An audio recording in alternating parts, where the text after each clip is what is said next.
Hi, everyone. Danielle and Matt Noyce here. Thanks for making the 1 Degree Outside Weather Network part of your daily routine, storms or sunshine. If you enjoy these videos, we invite you to become a member at patreon.com/1 Degree Outside. Support our mission of continuing to bring accurate weather forecasts and science insights to one and all. This 1 Degree Outside video is brought to you by CrackX Foundation Crack Repair and Waterproofing. 40 years of prompt and economical service to New England homeowners, builders, general contractors, home inspectors, management companies, architects, and engineers. Be sure to visit crackx.com and mention 1 Degree Outside when you make your appointment for an incredible discount. Tuesday Insights, 1 Degree Outside Weather Network meteorologist Matt Noyce. Here's what we're talking about in this video. Sea breezes over the next couple of days have a huge impact in terms of temperature. We're going to cover that. Marine clouds and fog actually start drifting in Wednesday night into Thursday. There'll be some rain showers Thursday night, and a cold air that snaps in on Friday is going to bring wind and probably a change to snow for some as well. Over the last couple of days, we did add up the rain quite a bit, 1.5 to 2 inches across southern and southeastern portions of New England, less to the north and west. This put a nice dent in our rainfall deficit, particularly over the last 30 days. Look at this, erased Boston, Worcester, Hartford, Providence, right? Still a deficit for some, but it is not nearly as significant as it was before the rain moved in. Now there's a little stretched out area, high pressure that's moving overhead today into tomorrow. This allows the wind to go fairly light. At the jet stream level, things are moving along. We talked about this in pattern predictions, and if you didn't watch the pattern predictions video, you'll still find it at 1degreeoutside.com. You'll be able to check it out there. It's the next 2 weeks of weather and how we see things going over the next 14 days, and we talked about why we trend toward actually, believe it or not, colder weather, even though we're getting later into spring.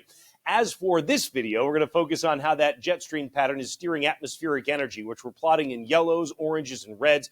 And for the third week in a row, a big storm is going to crank up across the Midwest. These things are taking almost the same track time and again, which brings rain and wind to Chicago and blowing snow on the northwest side, where parts of Wisconsin may teeter with blizzard conditions on the northwest side of the storm as it goes by. Then watch what happens as we get into Thursday night. The energy transfers to the coastline. I have to tell you that if this were to play out exactly like I'm showing it to you here, would say that's not a bad position for storm development with regard to New England. That would actually keep steady precipitation on Friday with a chance for accumulating snow even into southern New England.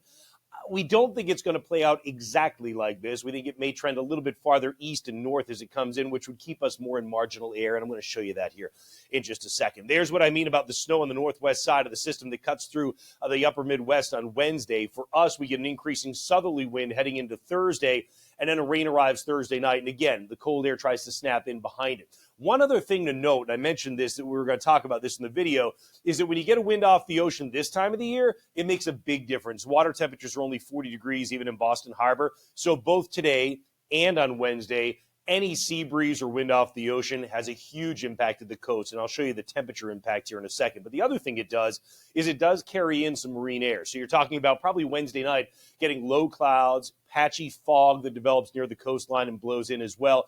And that may actually last you and be stubborn into Thursday, especially during the course of the morning as we start to transport some milder, more moist air into New England. And eventually that leads to the rain Thursday night. And again, Friday, we'll see about the exact track of the low, but chances are very good that even if you make a flip to snow in southern New England, it would be very hard to get it to accumulate. And we talked about that yesterday. I'll cover it again in a second.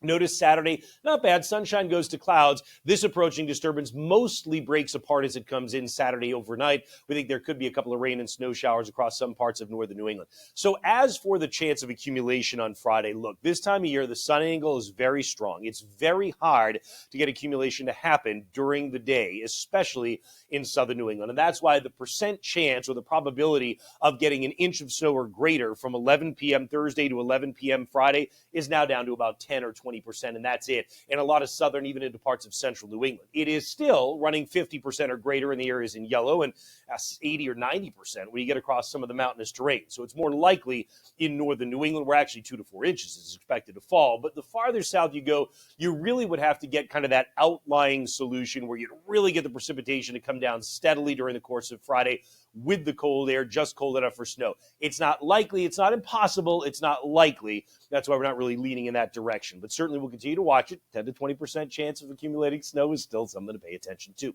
In the meantime, this is what I mean about the sea breeze impact, right along the coast of Maine, 40s for tomorrow's highs, lower 50s in eastern Mass, but the farther inland that you come, the more we can rise into the 60s. There's that marine deck that spreads in during the overnight Wednesday night, will be stubborn on Thursday. Now, if you're far enough north and west, actually a southeast wind, forget about a marine component. It comes sloping down off the Green Mountains. So western Vermont, this is a drying wind for you and drives up your brush fire danger Wednesday into Thursday, just so you're aware, because you also missed out on a lot of the recent rain, at least in terms of the heavier amounts.